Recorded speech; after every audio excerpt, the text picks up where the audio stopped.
Subscribers, how are you guys doing? This your boy Avius and I am back. I know it took forever for me to get back, but I'm going to break that down to you guys in just a sec. Hold on one sec, all right? I just want to turn off this room light. Okay, so basically you guys of course know that we went through the hurricane. Actually going through the hurricane, I was able to drop you guys videos of just me out and about having fun. It was very safe, ladies and gentlemen.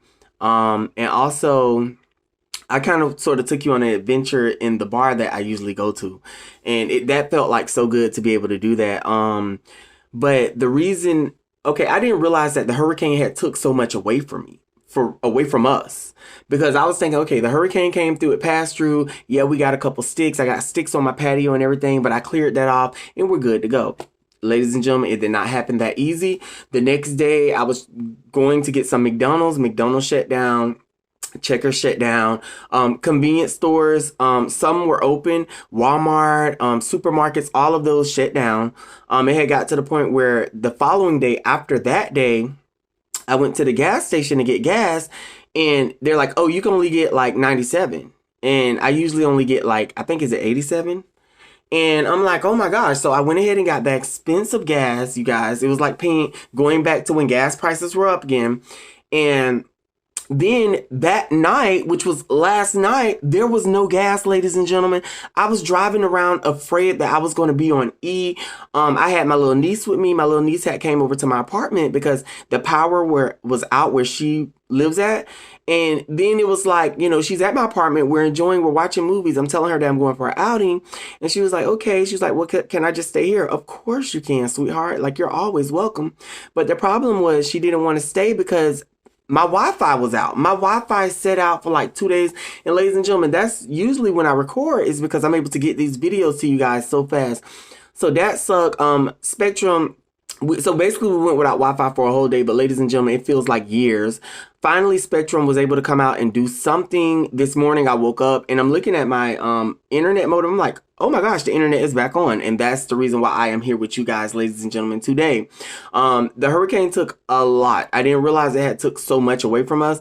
But you guys should have seen the line wrapped around McDonald's when it finally was open.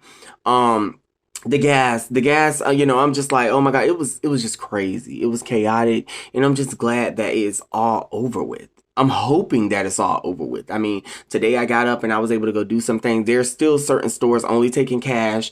I needed to go get some little critters for my lizards to eat. And it's like, these stores are like cash only. I go in there, I buy some mealworms. The mealworms are dead. I have to drop all the way back, return them. It was chaotic. And I'm like, I just want a break. You know what I'm saying? What we're going to talk about, we're going to jump right back into narcissism, ladies and gentlemen. You know how we do. We're going to dive even deeper into the subject. I have some really, really cool videos for you guys. Very, very informative that I was taking notes on, that I know that I definitely wanted to make sure I got these videos out to you guys. Okay. In this first video, what we're going to talk about is we're going to talk about the narc parent and how ways that you know that it's a narcissistic parent. Ladies and gentlemen, you know that it's a narcissistic parent when you know how, like, in your heart, emotionally, you'll have a situation that you're dealing with. And you're like, okay, I want to go talk to my parent, and I just want to see, if they're going to be able to listen to me. And you're looking for that nurturing, basically. But automatically, there's this thought that comes in your head, like, oh no, because as soon as you go talk to them, they're going to say this or they're going to say that, and they're going to dismiss what you're saying. It's not so important. Like, oh, why are you coming to me with this? Da, da, da, da. They're always going to find a way, ladies and gentlemen, to make it your fault. No matter what the situation is. You're like trying to tell them that there's something. And see, ladies and gentlemen, I'm going to tell you something. This is the emotional support that I didn't realize that I wasn't receiving. Because what it is, when you're with these narc parents, you get so used to them dismissing all of your feelings. And you're just like, okay, so, this is just the way this goes. This is how it's always been. But ladies and gentlemen, it's not supposed to go that way. A real parent that love and care for their child is going to support their child. If a real parent that love and care for their child, when their child comes, they're going to have a listening ear to give their child back positive feedback to make sure that the quality of their child's life is the best it can be. You get what I'm saying?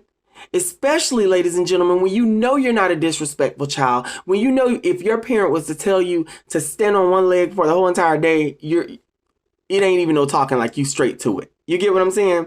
And it makes me upset because there's narc parents that always try to make it seem like it's their children's fault. They want to, like, and it's so sad because the children are like, oh my gosh, but I don't do anything wrong. And the children so hard, they try so hard to try to understand where the narc parent is coming from. And then sometimes some children blame themselves. Well, maybe if I would have did this, or maybe if I would have did that. Well, ladies and gentlemen, I am here to tell you that it is not your fault. It has been your narc parents' fault the whole entire time. And this is the reason why when you go out in the streets and you pillow talk with people that aren't even your blood, they're more likely to listen to you and take your feelings into consideration versus your narc parents. It's very sad, but it's so true. And ladies and gentlemen, what also is so devastating about it is the narc parents are so greedy. The only thing they care about is literally themselves. You know, there'll be times where they could absolutely help you effortlessly because you know that'll always be reciprocated back to them. I mean, ladies and gentlemen, there's been times that you guys know that you guys would pay your parents back if you need, because you need the help right then and there. And you know that. And your parents, you know that you built a relationship with your parents that they absolutely know that. And these parents will watch you sink. They will watch you drown and will not come to help you, ladies and gentlemen. It's so sad. And that's why a lot of kids and children from that have narc parents, they're forced to go into the world, ladies and gentlemen, and just they're forced to, it makes them stronger, but they're forced to be 100% independent and just get it out the mud. Do everything that they need to do to not have to reach out to that narcissistic parent to help them, ladies and gentlemen. You get what I'm saying? It's sad, but it's the truth. But deep down inside, what is really going on with the narc parent is they're psychologically messed up, and behind closed doors, they are miserable. Do you understand me, ladies and gentlemen? They are miserable, and they're just looking for someone to be their emotional punching bag and to find someone to take something out on. And that is you when you have a narc parent, ladies and gentlemen. I do apologize.